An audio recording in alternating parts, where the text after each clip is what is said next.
took wages and it wasn't even running. So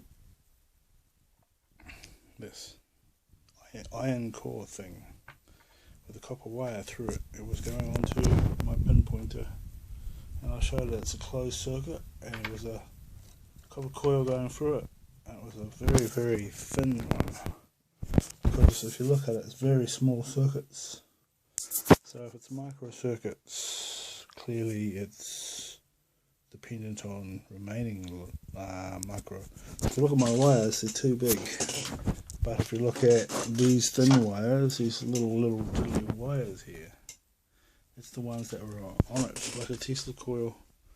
And if I had be real fidgety and wound it right, it would work fine. But I found out that I was trying to solder onto the bottom where the top where there's nothing, but underneath it turned out to be a big dollop of solder. Excuse me. So what I wanted to do was put that on an extension cord, on the telephone cord, to make it so that the thing that you reach out with and detect, it can just come out on an extension cord and reach out of your pocket and touch to it, while you can leave the device, no matter if it's in a box or what, just leave that in your pocket. No one will know. You just pull out this pointy thing. So there's a lot of pulling apart, melting, and trying to find out how I could put it back together. So I've still got to work on that, but I'm going to have to keep it on that minimum coil and make sure the circuit's in, and I'm sure it'll be fine. I love a flick switch, never mind a push button. I'd love to put a flick switch on it. That flick switch would be keeping it live, so the power will be going off, going quite a lot. And the idea is that the reason why they have flick offs is to save power.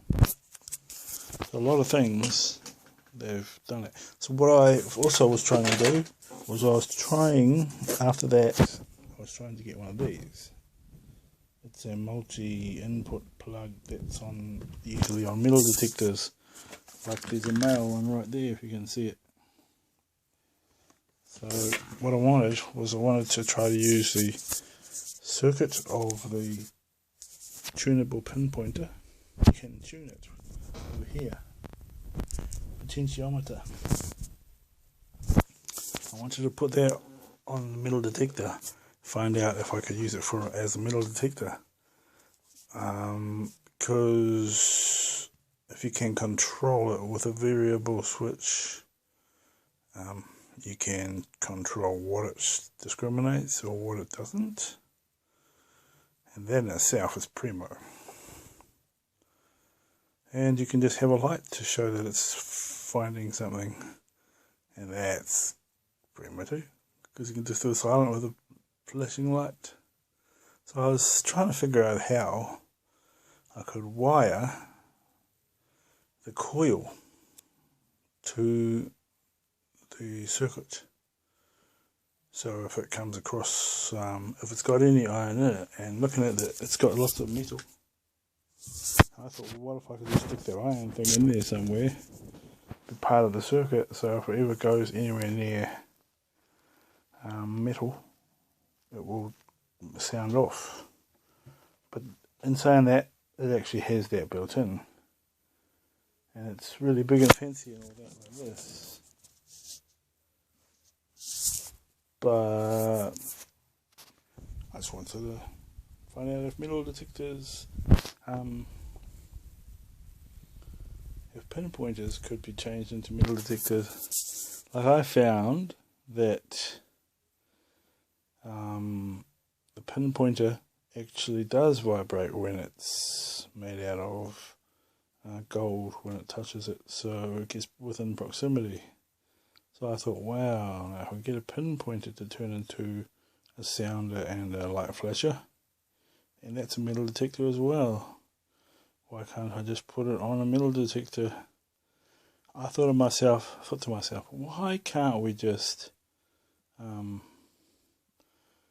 make a metal detector connected to the coil and since it's already can find gold, but the other ones only can find iron, put the metal detector on, the pinpointer on as a metal detector, connected to the coil, and it can find gold, unlike these iron-based bullshit ones that only pinpoint with gold, with irons, but doesn't necessarily pinpoint with gold.